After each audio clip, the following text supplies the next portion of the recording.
Hey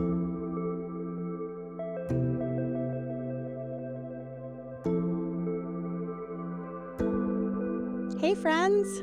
Welcome to Spirit Club, a podcast and community that is all about doing the inner work to live an aligned and, dare I say, happy life. I'm your host, spiritual guide and intuitive, Angell Kelly, and I'm here to share my teachings along with messages passed on to me from higher consciousness.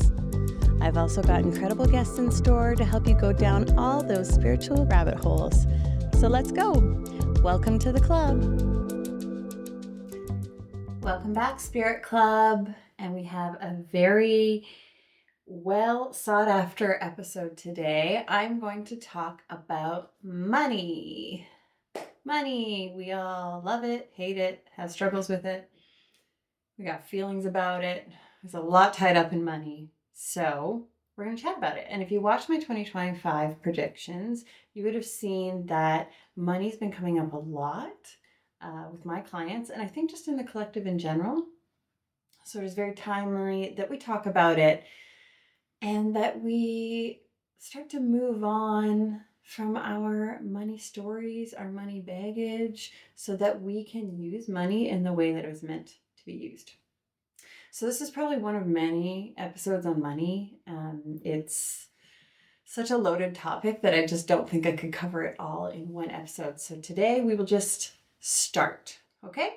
And maybe down the road, I even see maybe like a little mini course or group program being a possibility, because this just comes up so much and I think it's time that we move on. So for me, through the various modalities out there and all the readings I've had, I've come to learn that I'm meant to be a leader with respect to money in this lifetime. I'm a double Taurus, which Taurus rules the second house generally, which is money and resources. My second house is in Leo, which means the sun shines on my second house. I'm a Queen of Diamonds in cardology, which from what I understand is like Queen of Resources. I'm part of the Millionaire Program in my soul contract. So there's a lot of things that over time I'm like, okay, I'm meant to be a leader and teach around money and understand money in a fundamental way. So I am stepping into this now, but that wasn't always the case. So I want you to know that like I struggled with money for a long time. Up until 6 years ago, I was always broke. I was always fearful around money, had a lot of stress and anxiety around money. It would definitely keep me up at night, impact my relationships, all that sort of thing. Have me make choices that weren't in alignment just because I was fearful and in lack. And then even when I did have money, I was so afraid that it would run out, or that the income, like the job that was sourcing that money, would leave me. So I was still, even when I had money, I was fearful and acting as though I didn't have it. And it wasn't until I addressed my blocks and my stories around money, and then, and this is important, took aligned action that aligned with an abundance mindset. So I had to be brave enough to do that alongside releasing my stories around money. And then things shifted. And they really shifted, friends. Like, I want you to know that things can absolutely change. And they have changed. And that was like 5-6 years ago. And, they haven't been the same since. And now, I'm reaching a new season of my life where it's time for me to address the next level of my blocks around money. And as I do that, I hope to, teach you all what I'm learning in the process. So first of all, I want to talk about what the energy of money is, what it's here for, rather than like what we've put on it through societal programming. So I tapped into the energy of money, and it actually feels feminine, which surprised me because I think we might associate money with men classically. But it really felt much more feminine than that. I was getting a lot of like water. And so really money is a conduit. I kept getting this word conduit. and I kept seeing like almost like a highway, like it is here to be a conduit for us to live in alignment with our souls. It's here to help. It's here to support. And there's even something about creativity, like money is meant to support our creativity, support our creations, because what we create is really what we're here to do on some level or another.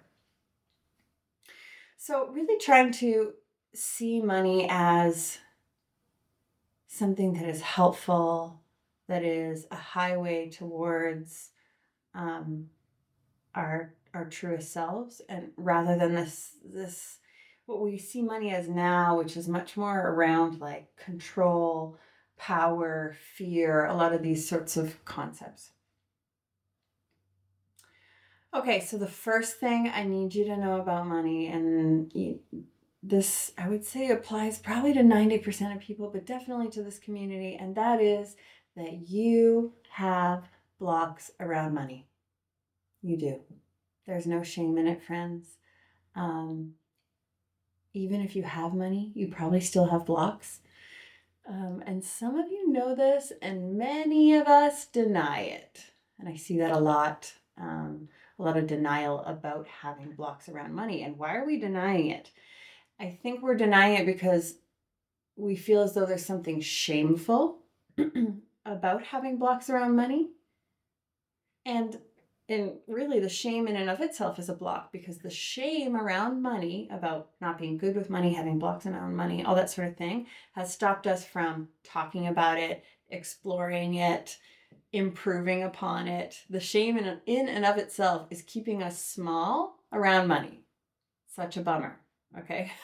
So what I think we really need to do is understand that we all have blocks around money. It's okay. Join the club, join Spirit Club. We all have it. Okay. And why do we have blocks around money? It's because in our society and culturally throughout time, we have tied money to survival. And this has passed down through our lineage, through our DNA. So money equals survival. So of course, we're going to have, like, it's a very charged concept. It's a very charged energy, and therefore you are going to have a lot of stories and blocks around it. And like, yeah, so it's tied to survival, as in, if you don't have it, you will die, or at the very least, you're going to lose all of your freedom and be a slave to someone who has money. That's sort of like the messaging, the underlying messaging about money that's been passed down through our lineage, through our DNA, creating a lot of shame and creating a lot of blocks around money. And it's not funny, but the funny thing is, like, that fact that money equals survival, that isn't actually true. Like, just think about it for a minute. It isn't. We've made it true, which has made it a block, but it isn't actually true that we need money to survive. But this is a collective block, and not one that I think we're quite ready to let go of. So that's not what we're going to work on today. We're going to operate as though money equals, with the underlying assumption that everyone thinks money equals survival. So, the first thing you're going to do today is just admit that you have blocks, and know that this doesn't make you any less than the rest of us. We all have them. I have them for sure. And some of the wealthiest people I know have blocks around money. And you might be thinking, like, well, they have money. How do they have blocks around money?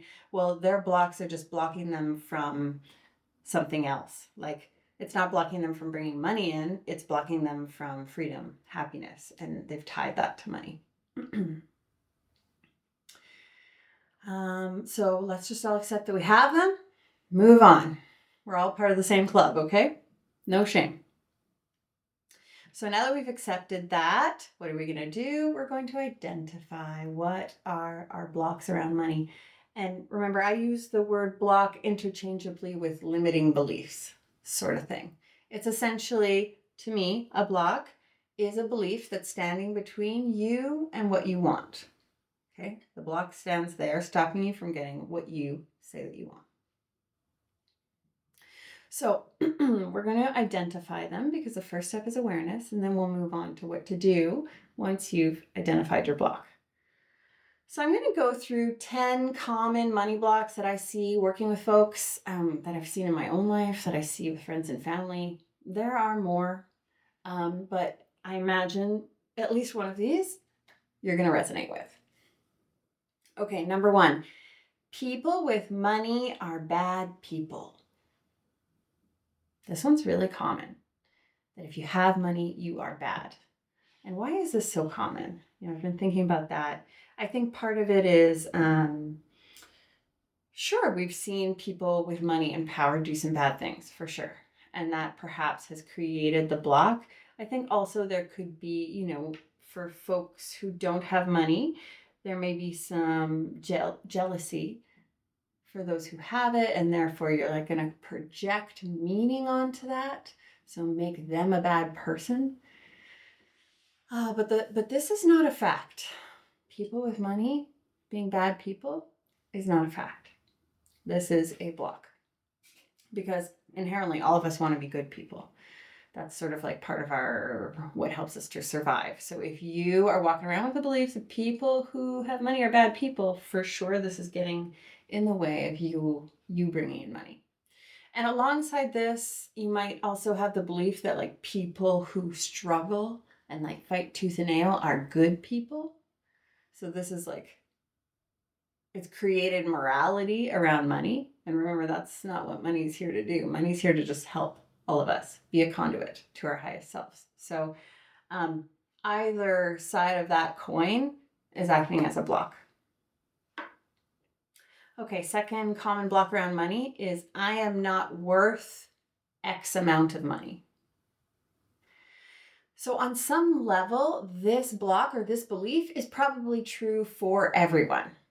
There is some number amount that you don't believe you or your work is worth. Okay? And it's only a block really if it's like you want more and you don't believe you're worth that amount more. But there is some ceiling number for everyone that they do or don't believe that they're worth, for sure. And part of working through your money blocks is like kind of pushing beyond that ceiling, pushing beyond that ceiling, pushing beyond that ceiling.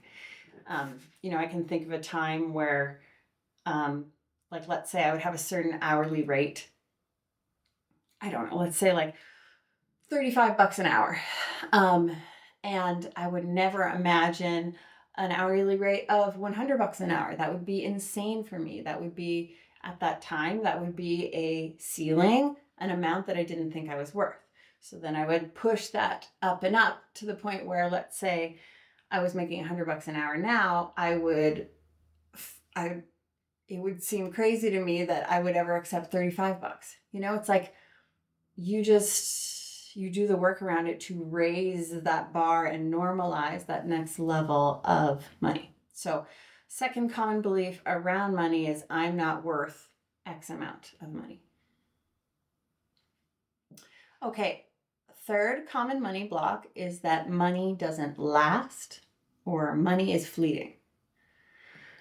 So I personally had to work through this one a lot. I think, a lot of things that my dad taught me around money. And this is sort of like the fundamentals of a lack mindset. A lack mindset is really like there isn't enough. And there isn't enough, and what we have won't last. There's that sort of like fear. This might cause people to hoard. I certainly, when I first started working as a geologist, I was doing contracts and I would get them and lose them and get them and lose them and get them and lose them. And so I started to really, and I probably came long before that, but I certainly was like reinforcing the belief that money didn't last. And therefore, even when I had it, I was like fearful and I had to hold on to it and it wasn't going to last and this job's not going to last and whatever it is. So you can obviously see why this belief would be blocking you from wealth. Fourth common money belief. Money only comes to educated, talented, gifted, or super smart people. In other words, money only comes to this X type of person, and I am not that. Therefore, I won't get money. Okay, so you can kind of insert whatever word that is. Common ones would be educated, gifted, or really smart people. And you're like, well, I'm not those things. And if money only comes to those people and I'm not one of those people, then money won't come to me. You can kind of see how that goes around. So this one's certainly blocking you. Common money block number 5. Money only comes if I work my ass off. I feel like this is going to apply to a lot of you. Certainly applies to me. This is the one that I'm working through now. I have taught myself the way that money comes into my life, and it is it's from like blood, sweat, and tears. It's from essentially killing myself. That's how I've learned I can make money, and it works. And I've seen it work, and so I've reinforced the belief. But it's up to me to work through letting that go in order to make money in a way that feels good and that makes me happy. And this one, this one's programmed into Western society big time, right? This is why we all value the hustle culture, why busy people seem to be better people in our eyes. It kind of comes back to this, because busy people, productive people, those people make money. Okay, so the 5th common money block, and one that I know many of you are going to be working through, is money only comes when I work really hard. Okay, 6th common money belief. This one is kind of hard to put into words, but this is a block. When you put people who have money on a pedestal, like they're better than you. So I think we do this a lot. I mean, that's what celebrity culture is. We put them on pedestals. We make them non-human. And what we do when we put people with money on a pedestal is we create a gap and we go, that is what money looks like. I am not that. Therefore, I will not be having that kind of wealth. Okay, so that separation in energy is a block. I think that kind of speaks for itself. Okay. Another common money block is that managing money is hard. So this one also is a little bit hard to put into words, but this is kind of like the fear of responsibility of money. Okay. So like maybe you don't have a hard time bringing in money, but you don't manage your money. And so you find yourself not in abundance. And that's because you've got some sort of belief around money management or around responsibility of money that's blocking you. So you'd be resisting things like budgeting, like investing, learning things that help you to build wealth. So really, fear of responsibility of money. And you can see, like, if you're afraid of the responsibility of money, you're also not likely to bring in very much money. Like you could be bringing in and poorly managing it, but you also could just not be bringing in because you're like, oh, if that comes in, then I'm responsible for it. So, and that's sort of what your energy is reading. Okay, number 8, people who do what I do don't make money. I'm sure there are a lot in the crowd who live by this belief. So they look at what they do and they look at like common folks around them who do what they do and they go, oh, well, they don't make money, so I'm not going to make money. And I know what you're thinking. You're like, well, I'm a teacher, or I'm like some sort of public servant and there's a ceiling to how much I make. So you're putting the ceiling on by first of all saying that that profession will only ever make this much money. But you're also putting a ceiling on by saying that is the only way for money to come to you, which isn't, right? Like remember that God, the universe, has every path available. And by you saying the only path available for money to come into me is through my job, and my job has this ceiling, so this is the only money I'll ever make. Well, you're just creating a box and keeping yourself small. So we have to let go of that money belief. Okay, ninth common money block, we're almost there, is spending money is bad. So, do you feel guilty every time you spend money? Um, so this this belief is almost like woven into some of the more fundamental beliefs, like you feel bad spending money probably because you don't think you're worth money. So that kind of goes back up to number 2. I'm not worth X amount of money. But this may have also been like literal words that were said to you when you were young about spending money, or that you saw between your parents or whatever it is. But it's obviously, where we want to shift to. Obviously, we're not saying go recklessly spend all of your money and that's the answer. But you want to be shifting into the energy of someone who has abundance flowing into their lives. Someone who has that, spending money in a way that's like worthwhile for them is not going to feel bad. It's going to feel celebratory. It's going to feel like another step towards creating the life that they want to create. They feel worthy of that money, all that sort of thing. And there's no lack mindset saying, well, if I spend it, there won't be any more left, right? So spending money is bad is kind of like a high level belief that's actually more fundamental block that says I'm not worth money, and like money doesn't last. Sort of going back to some of those fundamental ones. And money block number 10, another one that I kind of struggled to put words to, but this is I can't fully provide for myself. I need a man, my parent, insert whoever, to take care of me. So, and I'm not saying, I'm not putting any morality on this. I'm just pointing out blocks to you bringing in money. Okay. And, I see this with a lot of women, and for understandable reasons, because it's been passed down through the ages that we can't provide for ourselves. And I'm not saying you have to provide for yourself. Listen, you do you. There's literally nothing wrong. But if it is that you want to and that you feel worthy of that, then feeling as though you can't do, like you are not worthy enough to bring that in yourself will be a block, to feel like, okay, well, I have to be married. I have to marry a rich guy, or I have to, whatever it is, in order to have money, is a lack mindset. And it is holding you back. Okay. So those are 10 common money blocks. If none of them land, don't worry. I got some journal prompts for you. Don't worry.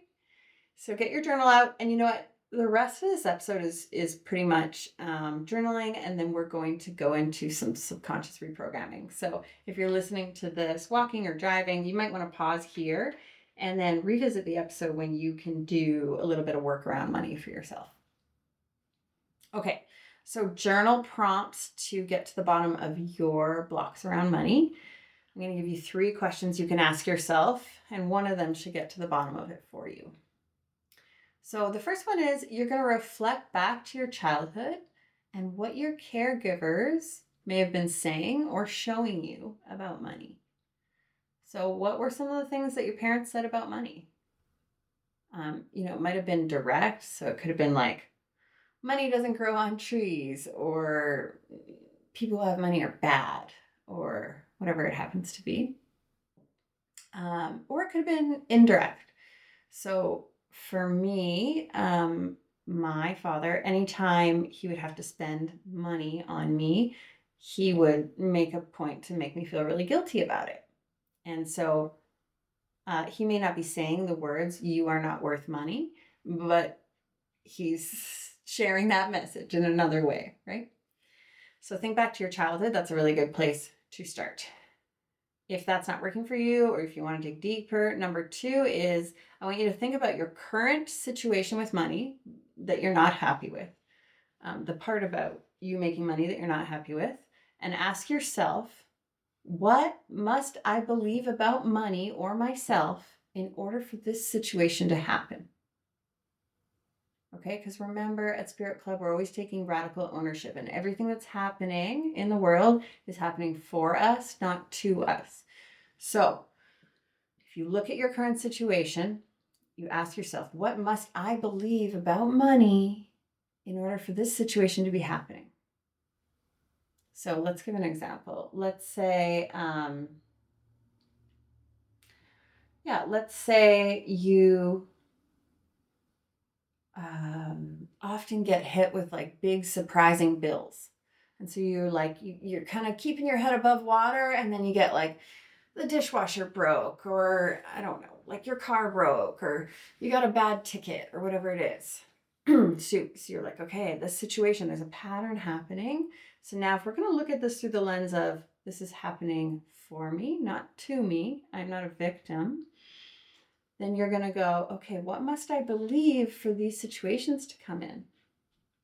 And that might be someone who believes that money is fleeting and that money doesn't stick around would probably have those things happening, right? Because the minute you get money, out the door it goes in some way or another. So that's just an example. Okay, and then third journal prompt is I want you to think about your dream life. Money is going to be a part of that, right? Because money is creating our aligned life, helping us as a conduit to create that. And I want you to ask yourself, when I think about my dream life, what is holding me back? What do I believe that's holding me back? Okay, and this one might transcend beyond money, but and really you can use these 3 journal prompts for any blocks, but today we're just going to focus on money. So like maybe your dream life is like, I want to go buy an acreage. I want to sell my house in the city and go buy an acreage and be a farm girl. I don't know. And then you're like, okay, what's holding me back? And what might be holding you back is like, I don't know. I can't make that kind of money where I'm working, or the kind of job I do, I can't make that kind of money, or only people who inherit money from their parents can do that sort of thing, or whatever it is. But find what is blocking you, and you'll see that it is indeed a limiting belief. Okay, and here's something fun. I'm trying to incorporate this more, I'm sure we all are, into our lives. ChatGPT can help. Yay! So what you could do is you could try typing into ChatGPT your money situation, and then ask ChatGPT, what might be my blocks around money? This is my money situation. What might my blocks be? So give that a try if you need like a little extra something. Okay, so you've identified at least one money block today. I'm sure you have. And you are taking radical ownership. Congratulations. That's what we do here at Spirit Club. So now what? Well, friends, this is where you need to address the subconscious.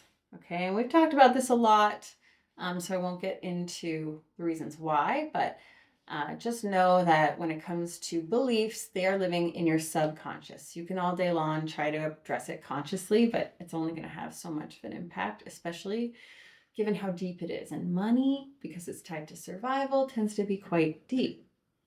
So there are a lot of techniques out there that address the subconscious, things like EFT tapping, hypnosis, self-hypnosis, Psych-K, somatic work, really anything that's going to be doing the work when you're in a theta brain state. And you know that I have a subconscious reprogramming session that's also available.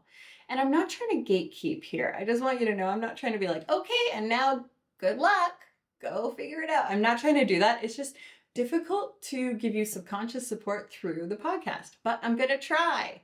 And I'm going to finish this episode with a little meditation, because meditation gets us into a theta brain state. And then I'm going to be doing some work with your subconscious. And this I've intuitively downloaded, so it must be meant for whoever is listening. And I just want you to know that I'm not going to go as deep as I would in a subconscious reprogramming session because we are live on a podcast. But this will give you a taste. So everyone, get comfortable, stay seated, and let's close our eyes. And I want you to take 3 breaths, and this is just going to bring us here together and dropping into our bodies, this space and this meditation.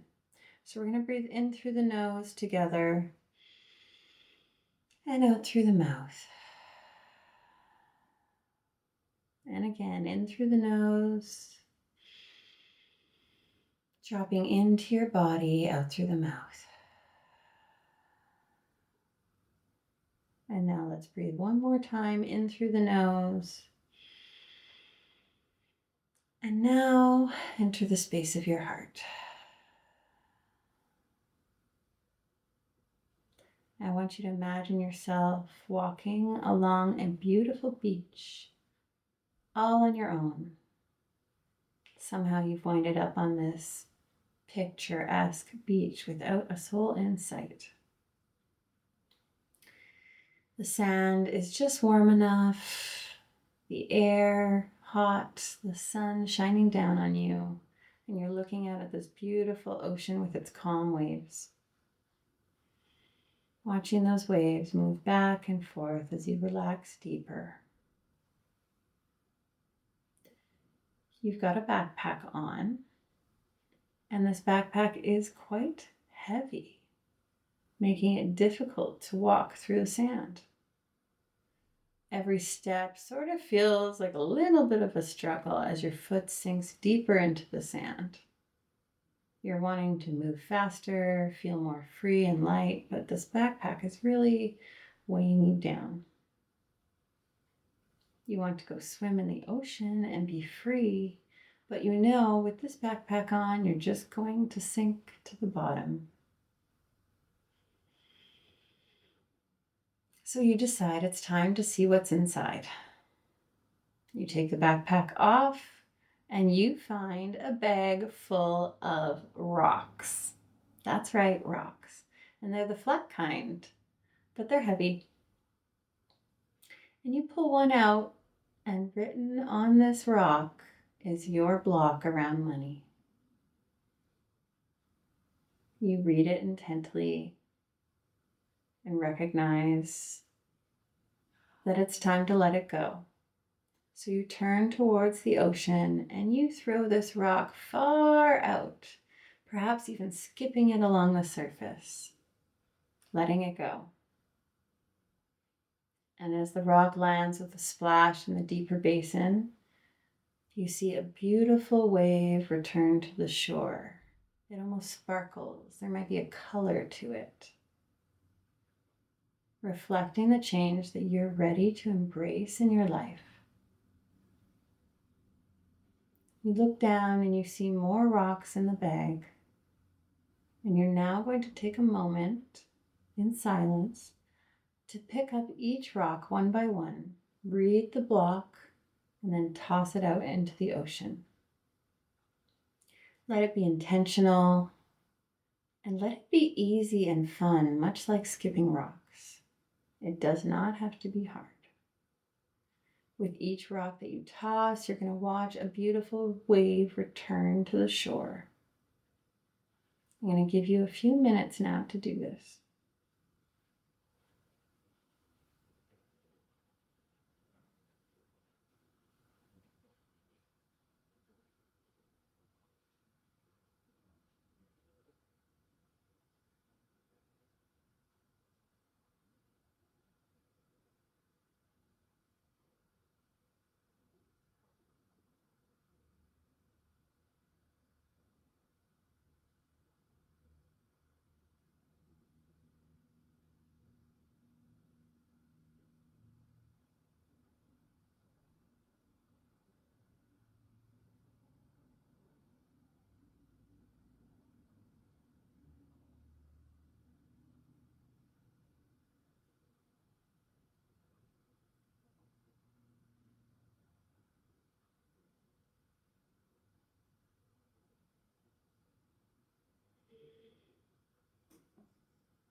Great job, everyone. Now you look down and you find that your backpack is empty, and you feel like you can finally go swim in this ocean that is calling you. You feel free and like you can do and create anything. You run into the water and you swim, play, ride the waves. And then you find that the waves have calmed and you take that opportunity to float on your back. And there you are floating in this beautiful ocean and you feel at peace. You feel free. You feel abundant. And as you lie on your back, you look up at the sky and you see a plane flying across, pulling a banner. And on the banner is written your new, empowered, and free belief around money.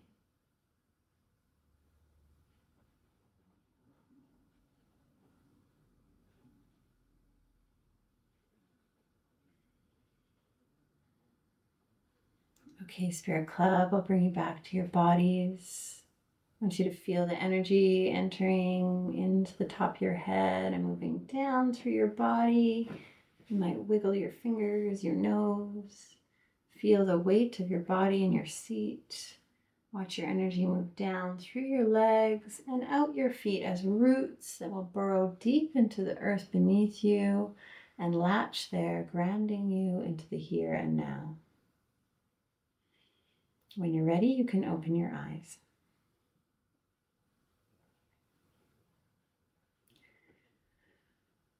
That's it for now, friends. I hope you enjoyed what will probably be one of many episodes around money. And FYI, this episode was essentially a subconscious reprogramming session with me. So if you want to dive more into you, rather than something more generalized, you can feel free to book with me. And I'll leave it there. I'm wishing you the freedom and support that money is here to give you. Until next time.